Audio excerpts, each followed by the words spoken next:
কোটি টাকার নতুন সেতুতে উঠতে এখনও ভরসা করতে হয় বাঁশের তৈরি নড়বড়ে সাঁকোর ওপর। উন্নয়নের প্রতীক হয়ে দাঁড়িয়ে থাকা এই সেতু এখন স্থানীয় মানুষের জন্য আরেকটি দুর্ভোগের নাম।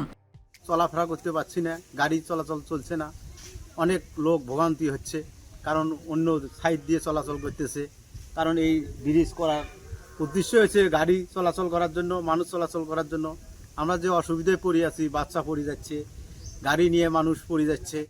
গাইবান্ধার সুন্দরগঞ্জ উপজেলার বড়াইকান্দি গ্রামের খালের উপর নির্মিত সেতুটি বাইরে থেকে পুরোপুরি প্রস্তুত মনে হলেও বাস্তব চিত্র ভিন্ন। দুই পাশে সংযোগ সড়ক না থাকায় কোনো যানবাহন চলাচল করতে পারে না। রাস্তাটা অনেক ঝুঁকিপূর্ণ, মানুষ চলাচল করতে, অনেক মুরব্বী লোক আসতে অনেক ভয় করে, পড়ে যেতে অনেক হয়। এটা খুব দ্রুত কাজটা করলে একটু ভালো হয়। এলাকাবাসী নিজেদের উদ্যোগে বাঁশ ও কাঠ দিয়ে অস্থায়ী সাঁকো তৈরি করে পারাপার করছেন। সময়ের সঙ্গে দুর্বল হয়ে পড়েছে সেটিও। ফলে প্রতিদিন শিশু, নারী ও বৃদ্ধ সহ সবাইকে জীবনের ঝুঁকি নিয়েই চলাচল করতে হচ্ছে। এর কাজ কিছুদিন করে পিছাই রাখছে, এতে মনে করেন এলাকার মানুষের অতিরিক্ত যাতায়াতের সমস্যা হচ্ছে।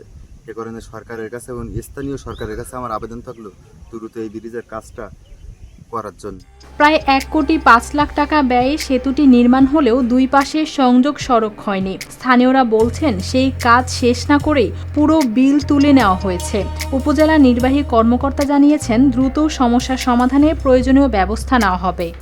ব্রিজের সম্পূর্ণ কাজ শেষ হয়নি, পানি এসে যাওয়াতে কাজ করতে পারেনি, তবে যতটুকু কাজ হয়েছে ততটুকুর বিল দেওয়া হয়েছে এবং বাকিটুকু কাজ কমপ্লিট করে বাকি কাজের বিল দেওয়া হবে। বিল পেমেন্ট সম্পূর্ণ করা হয়নি, যেহেতু কাজ সম্পূর্ণ হয়নি সেজন্য কাজও তাদের বিলও পুরোটা দেওয়া হয়।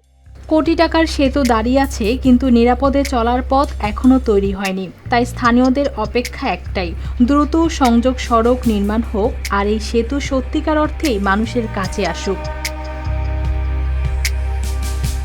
News desk, RTV।